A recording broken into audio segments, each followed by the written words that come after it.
ఖమ్మం జిల్లాలోని వెలుగుమట్లలో తమ ఇండ్లను కూల్చివేశారంటూ బాధితులు ఆగ్రహం వ్యక్తం చేశారు. తాము 10 ఏళ్లుగా వెలుగుమట్లలోనే నివాసం ఉంటున్నామని సడన్ గా జేసీబీలతో వచ్చి తమ ఇండ్లను కూల్చివేశారని ఆవేదన వ్యక్తం చేశారు. సుప్రీంకోర్టు కూడా తమకు అనుకూలంగా స్టేటస్ కో ఇచ్చిందన్నారు. సుమారు 60 ఎకరాల భూదాను భూములను కబ్జా చేసే ప్రయత్నం జరుగుతోందని ఆరోపించారు. ఇండ్లు కూల్చివేయడంతో తమ పిల్లలు చదువులు ఆగిపోయాయని చెప్పారు బాధితులు. 4 గంటలకే వచ్చి కాలనీ చుట్టుముట్టారు సార్. చుట్టుముట్టేసేసి ఏమో దొంగల్లాగా మేమేదో పాకిస్తాన్ టెర్రరిస్ట్ లాగా పాకిస్తాన్ టెర్రరిస్ట్ లాగా చుట్టుముట్టేశారు. ఇదేంటి ఇంత జనం వచ్చారు, ఎప్పుడు లేదే, చిన్నపిల్లలు ఏడుస్తున్నారు. ఇంత జనాలను చూస్తే పిల్లలు ఏడుస్తున్నారు, కూల్ చేస్తున్నారు. కనీసం బట్టలు తీసుకోవడానికి కానీ అక్కడ ఉన్న వస్తువులు తీసుకోవడానికి కానీ ఏం అవకాశం లేదు. ఏందయ్యా అంటే మీరెవరు మాట్లాడదు సార్. ఒక ఇంటికి ఒక 5 మున్సిపాలిటీ వాళ్ళు, ఒక 6 పోలీసు వాళ్ళు ఒక్క ఇంటికి సార్, ఒక్క ఇంటికి అలా కాపలా కాసి ఎలా చేస్తున్నారంటే చెప్పాలా? మీరు లోపలికి వెళ్ళొద్దు, ఏ సామాను ముట్టుకోవద్దు, మీకు అధికారం లేదు అన్నట్టు దౌర్జన్యంగా సార్ బట్టలు తీసుకోవడానికి కానీ అక్కడున్న కనీసం తినే వస్తువులు బియ్యము, నూనె, ఉప్పు, పప్పులు ఏమన్నా కొనుక్కొని తెచ్చుకున్నా అవి తీసుకోవడానికి కూడా మాకు అవకాశం ఇవ్వలేదు సార్. మేము దిగింది భూదాన భూమిలోనే మేము దిగాము. 62 ఎకరాల 7 గుంట్ల భూమి ఎక్కడున్నది అనేది తేల్చి చెప్పమన్నాము, అది చేయలేదు. కరెంటు నీళ్లు ఇవ్వమన్నా ఇవ్వలేదు.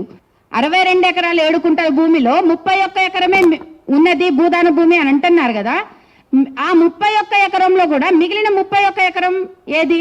250 కోట్లు అంటే 500 కోట్లకు సంబంధించి ఇప్పుడు 31 ఎకరం భూదాన భూమి ఉన్నది అని మీరు ఒప్పుకున్నప్పుడు, అక్కడ ఉన్నది పేదోళ్ళని అన్నప్పుడు ఇండ్లు కూల్చాల్సిన అవసరం ఏముంది? అవసరం లేదు కదా. అంటే ఆ 31 ఎకరాన్ని అడ్డం పెట్టుకొని ఈ 31 ఎకరాన్ని కూడా కూల్చేశారు. అంటే 500 కోట్లు కదా మీరు చెప్పిన దాని ప్రకారం. కలెక్టర్ గారు చెప్తున్నారు అది కూడా.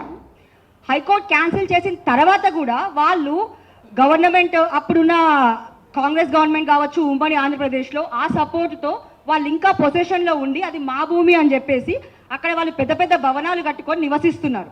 సో ఇంకొక పక్కన వేరే మంత్రి గారి అనుచరులు వేరే రకరకాల బిల్డింగులు, రకరకాల రియల్ ఎస్టేట్ వ్యాపారం చేస్తున్నారు.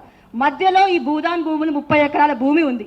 సో ఇక్కడ పేదలు నివసిస్తున్నారు, వీళ్ళని ఎట్లయినా తీసేయాలనేదే వాళ్ళ ముఖ్య ఉద్దేశం. ఇక్కడ హైకోర్టులో చాలా ఆర్డర్స్ ఉన్నాయి.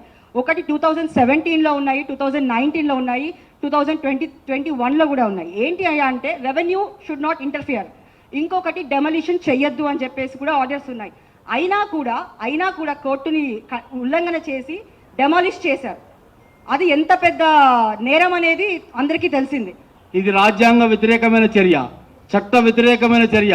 ప్రజాస్వామ్య దేశంలో ఇలాంటి చర్యలకి పూనుకున్న ప్రభుత్వాలు ఎప్పుడు నిలవు.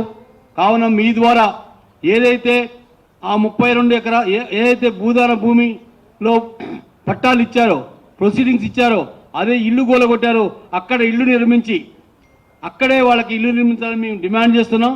వృద్ధులు, మగవాళ్ళు, చదువుకునే ఎగ్జామ్ రాసే, ఇంటర్మీడియట్ ఎగ్జామ్ రాసే పిల్లలు, 10th ఎగ్జామ్ రాసే పిల్లలు, వీళ్ళందరినీ దాంట్లో పెట్టి బాత్రూమ్ పోవడానికి అక్కడ దాని ద్వారా అనేకమైన జబ్బులు వచ్చినాయి. అది తప్పే, అది నిర్బంధమైన హక్కుని హరించేయటమే.